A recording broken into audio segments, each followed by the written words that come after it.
Bonjour à tous, je suis ravie de vous retrouver aujourd'hui dans une nouvelle vidéo. On va parler entretien de plantes et surtout entretien d'une plante que j'adore. Je vous en ai parlé dans mon top 5 des plantes de 2020, c'est l'Omalomena. C'est une plante que j'aime énormément, j'aime beaucoup en fait ces tiges qui sont un petit peu rouge clair, après ça dépend des variétés bien sûr. Celle-ci je crois que son nom c'est Maggie, l'Omalomena Maggie. Je crois aussi qu'on l'appelle Emerald Gem mais je suis pas sûre que ce soit celle-ci en particulier. Voilà, j'ai un doute, mais en tout cas la Maggie, ça c'est sûr que c'est elle. C'est une plante qui est extrêmement facile d'entretien.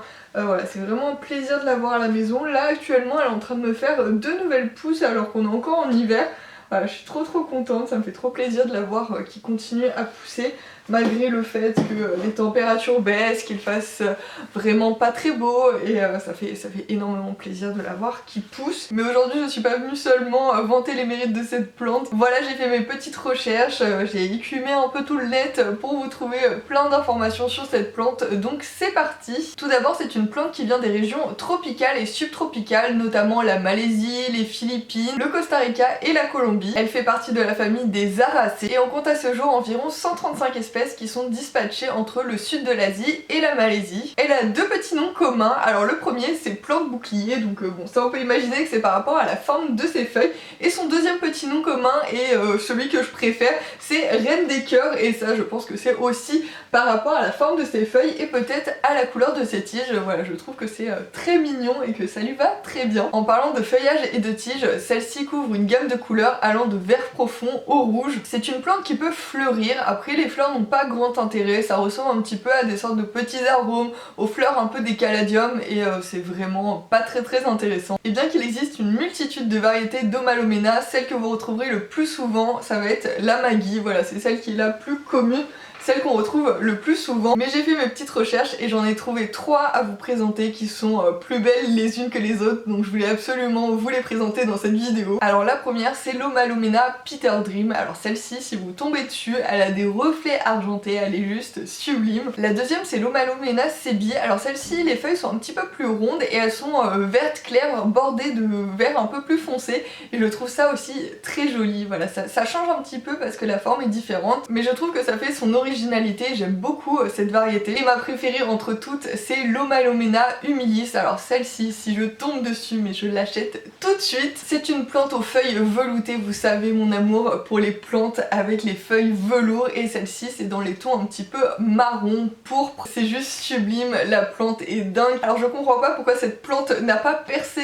pourquoi elle n'est pas plus mise en avant. Sûrement qu'elle est assez difficile à trouver, qu'elle est aussi difficile peut-être à cultiver, mais si un jour une boutique de plantes a envie de se lancer et envie de commencer à en commercialiser, je suis là, n'hésitez pas à m'appeler. Après avoir parlé de variétés de rêve, je vais vous parler surtout de l'entretien, parce qu'on est un petit peu là quand même pour ça, pour que je vous parle aussi de l'entretien, de comment ça se passe pour s'occuper de ça. Même si c'est pas bien compliqué, il y a quand même 2-3 petites choses à respecter pour qu'elle se porte le mieux possible. Déjà au niveau de la température, elle est pas trop chiante, hein, entre 18 et 30 degrés, ça lui va très bien, donc voilà, c'est quand même une plante qui est tropicale, donc on va éviter de descendre trop bas. Mais après moi je vous dis, à un moment je n'avais pas de chauffage pendant 2 mois en hiver, il devait faire 15 degrés chez moi et elle se portait quand même très bien. Voilà, il faut juste faire attention, hein, au bout d'un moment, voilà, la mettez pas dehors, ça va pas du tout lui plaire. Au niveau luminosité, elle supporte un spectre lumineux allant de moyen à faible. C'est pas une plante qu'on va coller à la fenêtre, hein, clairement ça va pas lui plaire, ça va faire un peu trop pour elle, et même ça peut risquer de brûler ses feuilles, donc n'hésitez pas à la reculer un petit peu. Voilà, bon ça reste une plante qui aura besoin de lumière, donc la mettez pas à 15 mètres de la fenêtre, mais c'est une plante un petit peu comme le Spathiphyllum qui supportera une luminosité un petit peu plus faible. Pour ma part, elle est placée à environ 1,50 m de la fenêtre. Voilà, elle est quand même dans l'encadreur de la fenêtre, donc elle a pas mal de lumière, mais elle est quand même assez décalée pour que voilà, les rayons du soleil ne la brûlent pas et qu'elle puisse vivre sa vie de plante tranquillement sans être embêtée. Au niveau de l'arrosage, c'est une plante qui va détester les excès d'arrosage et les manques d'arrosage. Donc voilà, il va falloir essayer de jouer un petit peu sur les deux tableaux et garder une petite humidité un petit peu constante. Voilà, moi ce que j'essaye de faire c'est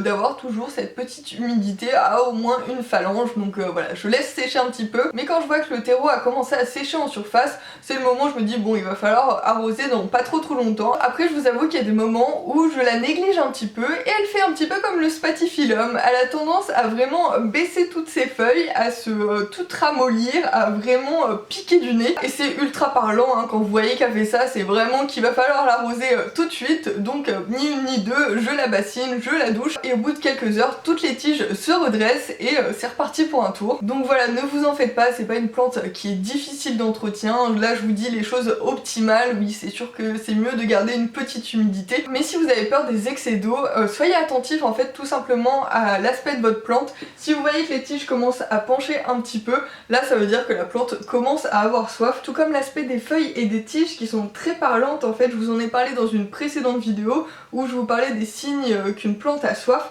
Vraiment si la plante pique du nez, si les feuilles sont toutes molles, s'il n'y a pas ce rebondant comme ça, ce rebondi plutôt, voilà, là on voit qu'une plante elle est en bonne santé et elle a pas soif si vraiment elle se redresse comme ça.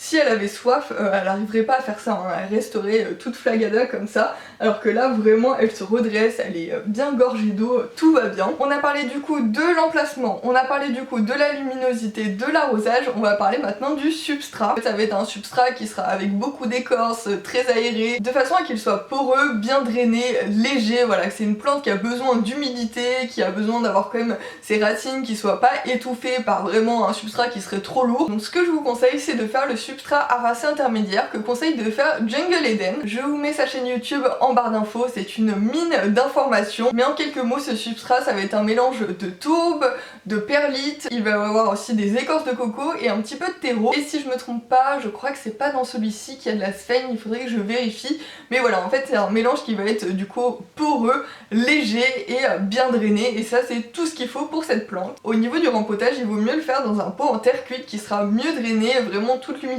sera beaucoup mieux répartie sur toute la hauteur du pot. Et au niveau de l'engrais, on utilisera un engrais pour plantes vertes. Personnellement j'utilise de l'osmocote. Je trouve ça beaucoup plus facile d'entretien parce que moi je suis vraiment le genre de personne qui oublie à chaque fois de fertiliser mes plantes. Donc là je mets un petit peu de grain au niveau du pied de la plante et au fil des arrosages l'engrais en fait va se diffuser à travers la terre et nourrir les racines. Et ça dure pendant 6 mois, donc autant vous dire que comme ça j'ai l'esprit libre pendant 6 mois et ça me sauve la vie parce que clairement sinon je n'y pense jamais. Donc si vous êtes tête en l'air comme moi c'est quelque chose que je vous conseille. J'utilise aussi l'engrais Label Booze. Alors le sachet est un petit peu haut, j'ai pas envie de me lever pour vous le montrer, mais je vous mettrai une petite photo ici de à quoi ça ressemble. Par contre celui-ci il ne dure que 3 mois, donc voilà, il faut le renouveler un petit peu plus souvent. Et dernier point que je voulais aborder, c'est la multiplication. Alors celle-ci elle est très simple, c'est juste par division de souche. Donc une fois que votre plante a commencé à faire des rejets, la mienne d'ailleurs c'est plusieurs rejets qui sont mis ensemble.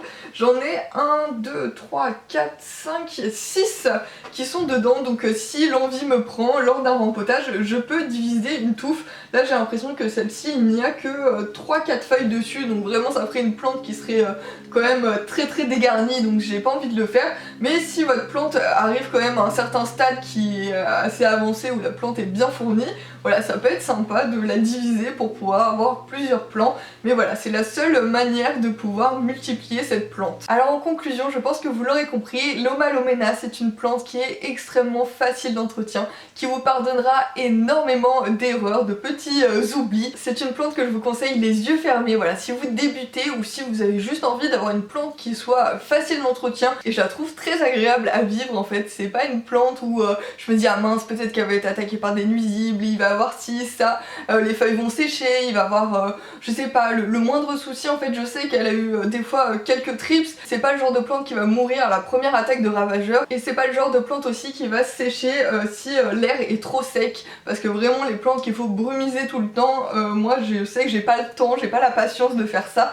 donc il me faut des plantes qui sont assez faciles et qui vont pas sécher à tout bout de champ, et celle-ci en fait partie, et c'est pour ça aussi que je la trouve très agréable. Sur ce, cette vidéo est terminée, j'espère qu'elle vous a plu et que ça vous aura aidé à connaître un petit peu plus cette plante. N'hésitez pas à me dire en commentaire si vous l'avez aussi, si vous avez peut-être aussi des astuces pour vous en occuper, si vous avez une méthode un petit peu différente de la mienne. Et du coup si tout ça vous a plu, n'hésitez pas à me mettre un petit pouce en l'air et à vous abonner à ma chaîne. Et sur ce, moi je vous dis à très vite pour une nouvelle vidéo. Ciao!